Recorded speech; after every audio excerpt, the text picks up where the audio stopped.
decidieron hacer uso de su derecho. En primer término, es preciso destacar el eje de discusión. En este caso se va a evaluar la pertinencia de la solicitud de imposición de medida de coerción, la pertinencia o no, y la declaratoria de complejidad del mismo. Hay algunas cuestiones previas que fueron planteadas. La defensa técnica de Alejandro José Montero Cruz solicitó la separación del proceso conforme los términos del artículo 64 del Código Procesal Penal, haciendo referencia a la no vinculación del imputado con los ilícitos arguidos, independientemente de que se trata de una etiqueta provisional. En este punto, esta juez advirtió que existe imposibilidad material de deslindar la imputación respecto a personas imputadas en este momento procesal. Primero, por el espectro de valoración y el ámbito de discusión en esta audiencia relativa a la medida de coerción, y siendo el elemento propuesto por la defensa a esos fines un elemento meramente de fondo, por lo que no es evaluable en este contexto. Ya en cuanto a la solicitud de imposición de medida de coerción, partiendo de la taxatividad referida por la norma en cuanto a los requisitos exigidos para verificar la procedencia o no de medida de coerción, es indispensable evaluar lo siguiente: la existencia de elementos suficientes que puedan sostener razonablemente que la persona imputada con probabilidad es autor o cómplice de la infracción. Esto implica que, sin prejuzgar el fondo, se justifique la necesidad y utilidad de una medida de coerción en base a la seriedad de la investigación. En segundo término, el segundo elemento a considerar conforme la normativa procesal vigente es la existencia de riesgo de fuga que se desprenda en este caso acerca de la que persona imputada pudiera no someterse al procedimiento, y esto implica que sea justificada la necesidad, la utilidad de imponer alguna medida dada su carácter instrumental que sujete a las personas investigadas al proceso ante la existencia de algún riesgo. Y en tercer término, exige la norma que la infracción que se atribuya esté reprimida con penas privativas de libertad. Esto implica que la etiqueta provisional que el Ministerio Público otorga en este sentido, los tipos penales entrañen sanciones privativas de libertad. Innegablemente, esta jueza, al momento de evaluar esos presupuestos, debe examinar en cuanto al riesgo de fuga, circunstancias muy puntuales a que hace referencia la ley. Por ejemplo, las que tienen que ver con el arraigo en el país, el domicilio, la situación habitual, el asiento de familia, negocios, el comportamiento de la persona imputada, importancia del daño a resarcir, si existe algún riesgo en la obstaculización de los medios de prueba, riesgo para las víctimas, en fin, supuestos que están descritos de manera muy específica por la ley. A partir del examen de estos elementos a que he hecho referencia, se desprende lo siguiente. En principio, en primer término, de la cronología y sostén de la solicitud que aporta el Ministerio Público y sometida al examen por las partes que intervienen, del reporte inicial en el marco de la investigación, se puede identificar que en cuanto a las personas investigadas, Adán Benoni Cáceres Silvestre, Rafael Núñez de Asa, Rosy Maybellín Guzmán Sánchez, Tanner Antonio Flete, Alejandro José Montero y Raúl Alejandro Girón Jiménez, se configuran elementos iniciales coherentes que, sin prejuzgar el fondo, razonablemente lo señala como probables autores o cómplices de los ilícitos investigados. Esto como primer supuesto. El segundo supuesto es que al examen de la calificación jurídica otorgada como etiqueta provisional por el Ministerio Público, si bien es una etiqueta inicial, los tipos penales que señala esa etiqueta entrañan sanciones privativas de libertad graves y bienes jurídicamente tutelados de relevancia. En cuanto al riesgo de fuga, las defensas técnicas de las personas imputadas, Adán Benoni Cáceres, Rafael Núñez de Asa, Rosy Maybellín Guzmán Flete y Tanner Flete Guzmán, así como la defensa técnica de Alejandro José Montero, aportaron al tribunal algunos documentos que dan cuenta de domicilios, relaciones familiares, sociales, refieren actividades profesionales y comerciales y la inexistencia de procesos penales pendientes, respectivamente. Sin embargo, estos, al ser evaluados cuantitativamente de cara al cuadro general planteado, se desprende que, de acuerdo a la naturaleza de la imputación, el riesgo de la obstaculización de los medios de prueba, en especial las de tipo testimonial, dada la naturaleza y la dinámica de los tipos penales investigados y de la cronología que sirve de marco a la investigación, resultan insuficientes para imponer las medidas que pide la defensa en atención a su propuesta. En cuanto al ciudadano Raúl Alejandro Girón, conforme a los términos del artículo 22 del Código Procesal Penal, el Ministerio Público, en uso de su facultad, realizó una petición distinta a la planteada respecto a los demás imputados, indicando que en cuanto a la medida debe ser distinta el arresto domiciliario, y advierte que en adición a esto, a la información de dónde se ejecutaría en caso que el tribunal admita esa medida, sea otorgado el tratamiento de información clasificada, identificando un riesgo potencial, indicando el Ministerio Público como órgano investigador. Examinada la configuración de presupuestos respecto a Raúl Alejandro Girón Jiménez, consistente de acuerdo a los motivos que expusimos, se advierte que en principio la tutela a los derechos fundamentales de las personas, independientemente de la medida de que trate, pues es responsabilidad del Estado habilitar las condiciones para las condiciones, medios y estructuras para tutelarlo por su sola condición de sujeto de derechos.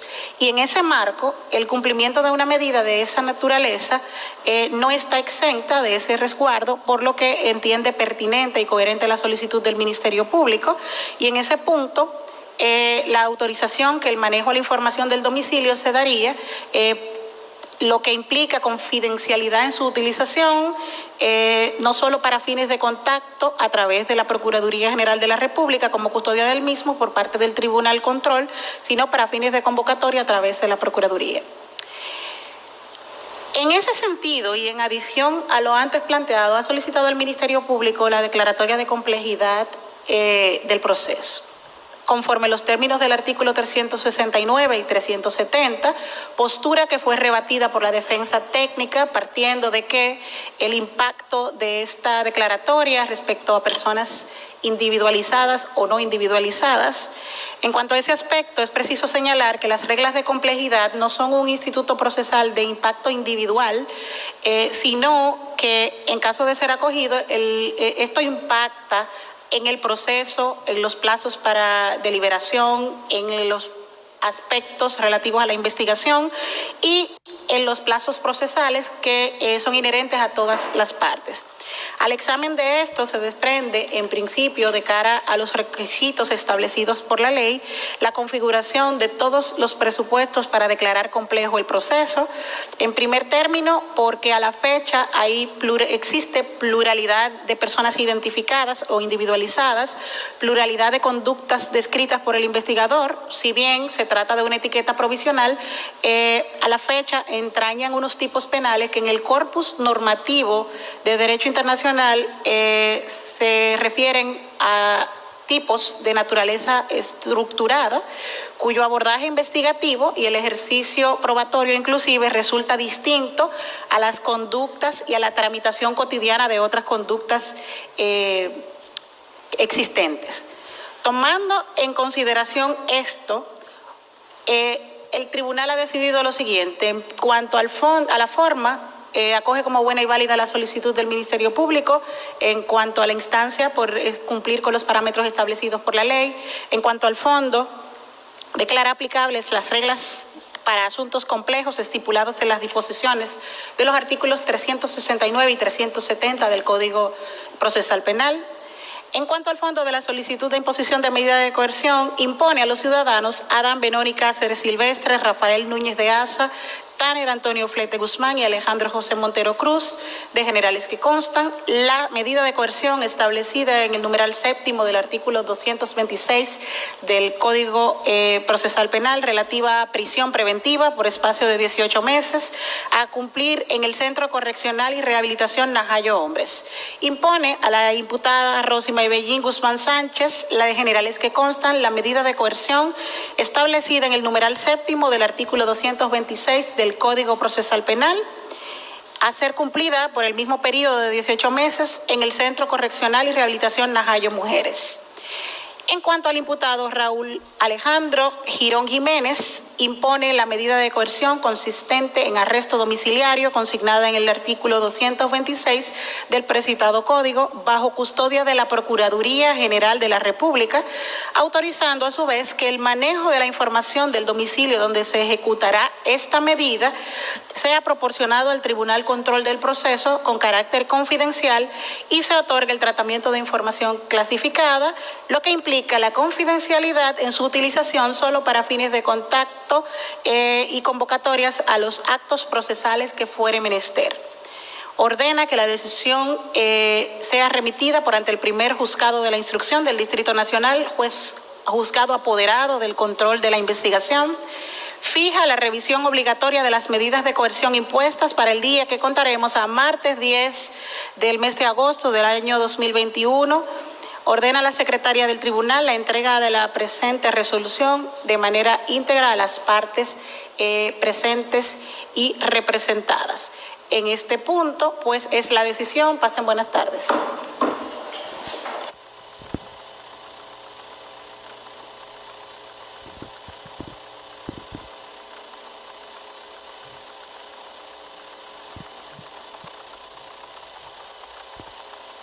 Donde va a estar recluido para la prisión domiciliaria, ¿corre peligro su vida? ¿Y la familia qué va a hacer en el Ministerio con la familia también?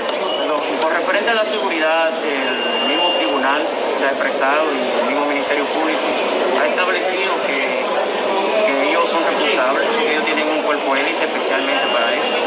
Y yo confío en la seguridad del Estado y del Ministerio Público con referente a la integridad física de él y de su familia. ¿Pero ha recibido amenazas? ¿Ha recibido amenazas su familia? Una cobertura de él. ¿Han recibido amenazas su familia? ¿Han recibido amenazas su familia en medio de este proceso? No tengo conocimiento.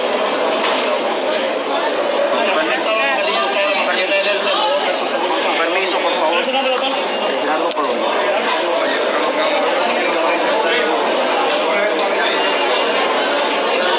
Los pasantes, por favor, dejen que los camarógrafos hagan los pasantes, porque no son periodistas. No son periodistas, yo sé que son pasantes. Ahí mismo, ahí mismo.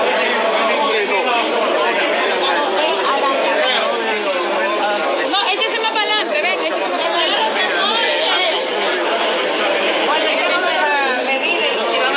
Mira, según la declaración Sube la cámara, tú súbela. del Estado, no nos sorprendió, obviamente, que la decisión de la magistrada tampoco nos sorprendió, porque temprano yo dije que obviamente iba a declarar el caso completo. Lo que sí es importante resaltar es que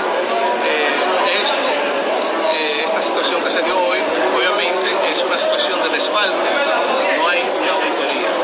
Es una situación de supuesta falsificación de sellos de la Contraloría, no hay una certificación del INACIF que establezca que hayan sellos falsificados.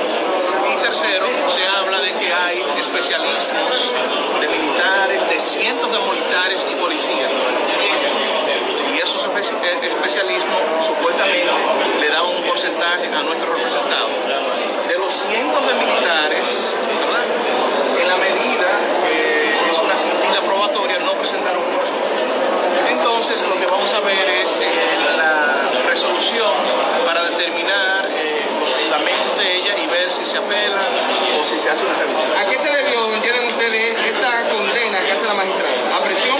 No, porque no es una condena, dictó prisión preventiva por el espacio máximo, ¿verdad? De 18 meses cuando la investigación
a eso, a que ellos juez y ellos dictan sentencia según su última comisión. ¿Pudo haber presión por parte de la sociedad en torno a este caso?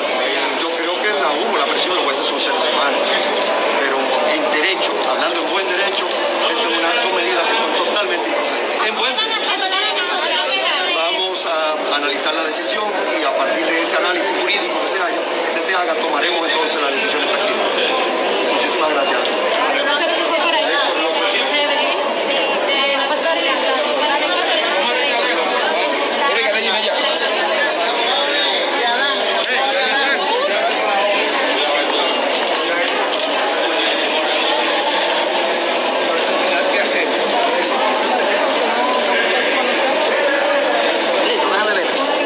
Pero definitivamente hay de todo. ¿Van a apelar, abogada? ¿Van a apelar? Necesitamos una decisión porque ella no nos la dio. Ella no nos la dio. Ella dijo lo que iba a decidir, pero nadie nos entregó. Y de hecho al final abordamos a la secretaria. Y la secretaria nos dijo, cuando esté lista se la mandamos al correo. Pero nosotros no tenemos una decisión en la mano, una sentencia en la mano, para poder evaluarla y decir, vamos a recurrir, vamos a pedir una revisión. Necesitamos tenerla primero para evaluar cuál es la mejor. Hubo presión, doctora, por parte de la sociedad en torno a este caso. ¿Entiende que la sentencia, lo que dicta la arbitrada es por caso? Bueno, hubo una evidente deslealtad procesal del Ministerio Público y careciendo ellos de pruebas, se fueron a la prensa, se fueron a debatir en la prensa lo que no pudieron debatir en un tribunal.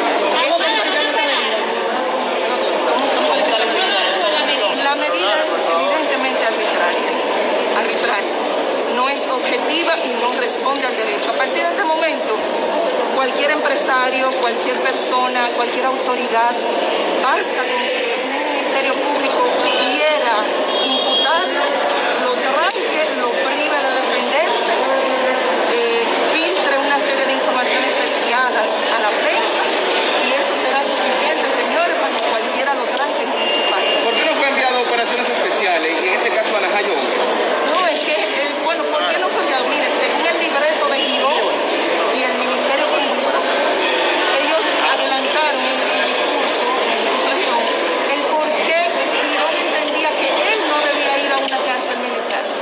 Es decir, que eso es un plan que viene dado desde el Ministerio Público y el libreto de la cosa.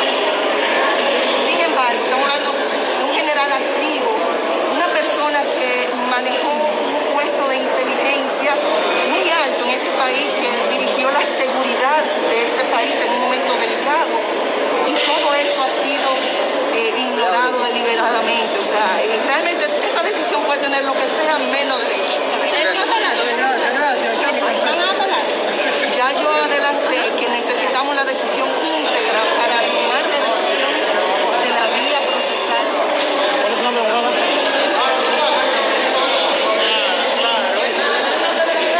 Escucharon las palabras de la abogada de Adán Cáceres.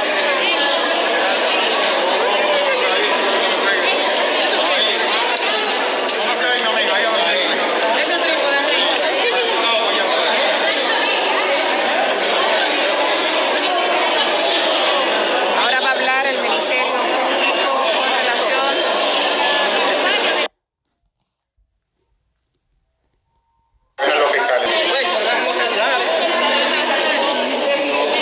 Papi, echa para atrás, papi, que ellos... Echa para atrás, que ellos están allá atrás. ¿Cómo está para atrás? Ustedes están con los celulares en este momento. Que la magistrada cogió conforme a derecho la Constitución Dominicana. La policía debe discutir la medida propuesta de libertad en un centro especial. Pero tú no puedes hacer. Alguien me manda. ¿Qué hacemos? Estamos aquí atrás. Cada quien anda buscando su noticia. Conforme a derecho. Si buscamos jurisprudencia en la comparada, Los celulares, por favor.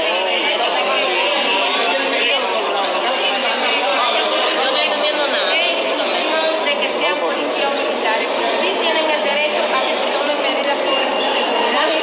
Pero fueron enviados a operaciones especiales. Un mayor general haya sido enviado a prisión por